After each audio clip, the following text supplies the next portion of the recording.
Alrighty, guys, here is a look at top of Mount Bigelow. A really nice looking scene there. You got a little bit of that snowfall, little snow cover there from the storm that we had previously that moved in 2 nights ago through the early hours yesterday. What's going on, guys? I'm meteorologist Corey Coates. We got a lot to dive into right now. Let's look at now at a four-box look up there on top of the mountains in Catalina's there, Mount Bigelow, like what we just showed you on the top left, but we also got Ski Valley, as well as the top of Mount Lemmon, which are pretty much right next to each other. And then Summerhaven, about 1,000 feet lower. No snow on the roads there, but you can see the snow on the sides, in the grass, on the trees, and on the roofs there. A nice little wintry picture there for that area. So, snow accumulation reports from this latest storm. The biggest winner was Sunrise Park Resort up in the White Mountains for you ski lovers. They get a nice 10 inches. And up in the White Mountains, 5 and 6 inches for Hannigan Meadow and Alpine. Snowball with 5, Mount Lemmon with a couple, and yeah, even Sierra Vista. I got in a little bit of snow, about a trace there. But right now, we are all clear. Just a few clouds moving in from the north. But if we transition a little bit, you can see our storm that's now over the plains, moving out. And this other storm that we're watching out in the northern Pacific, this looks to be our next weather maker. So we'll go forward in time, a little wimpy system. I'll call it a wimpy one. Not really going to do much, maybe just a few snow showers to the north and east in the White Mountains. But here comes that next system, a very similar track to the last one that we had here, moving in on later in the day, Sunday in the afternoon. Look at the radar projection here on Sunday during 10 o'clock. We start to see a little bit more of that blue, which means snow, and that pink, which means a mix of rain and snow, could be close to the valley floor. But then by the time Monday morning rolls around, it should be all clear. So here are the odds that you'll see that preset, whether it's rain, snow mix. 60% chance in Tucson. Generally higher odds the farther east you go, up to a 90% in Douglas, and 100% chance. Hannigan Meadow, less so of a chance the farther west you go, down to a 30% chance in a place like Ajo. So according to this model, here are the rainfall that we could see here, of course, with a little bit extra there. I didn't mean to do that. That's a little farther in the future. So if we can go back a little bit, you can see that just 1/10 of an inch is most likely, maybe up to a quarter to a half an inch for areas there in the northeastern portion of our viewing area in the White Mountains. This is where we could also see snow. That bullseye's in the White Mountains, but look at that. We zoom in a little closer.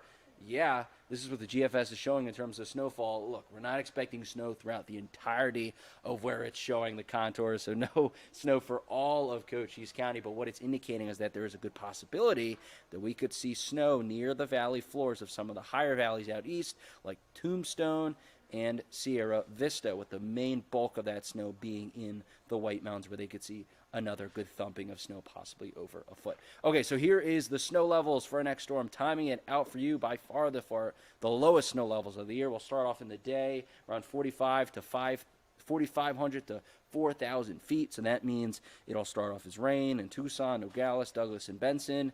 A mix could start, transition more to rain, but a little mix maybe to start for Sierra Vista, Wilcox, and Bisbee, and all snow for a place like Summerhaven. But then by the time we get to Sunday night, those snow levels will drop to about 2,500 feet by the time the precip ends for the region. Tucson and areas west and northwest will most likely stay rain, but then southeast Tucson, so Tucson's right on the edge of maybe seeing some flakes mixed in there at the end of this storm. Southeast Tucson, Nogales, and Benson could see a mix where it could turn mostly to all snow by the time the night comes for a place like Sierra Vista, Wilcox, and Bisbee. So we're talking winter. Let's talk another aspect of the winter, and that is colder temperatures and cold lows. We got a freeze warning for tomorrow morning where you see that purple, including the Tucson Metro, much of Pima, and Pinal County. Well, lows kick it down to 28 degrees. And here's why. We're expecting those freezing conditions for places like Tucson and the metro area to the north, like Oro Valley and Marana. 28 in Nogales, 31 in Sells, 24 in Sassabee, 29 in Casa Grande, and for areas to the east, very, very cool valley lows in the valleys there. 20 in Douglas, 19 in Wilcox. Very, very cold lows underway, and we're going to continue to see those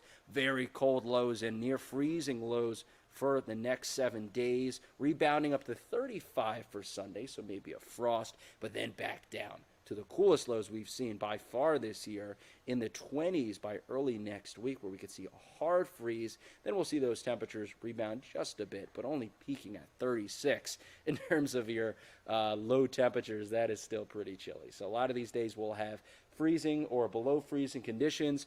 So practice the 4 Ps of a freeze: people, pets, pipes, and plants. Protect people by minimizing time outdoors, especially for the vulnerable.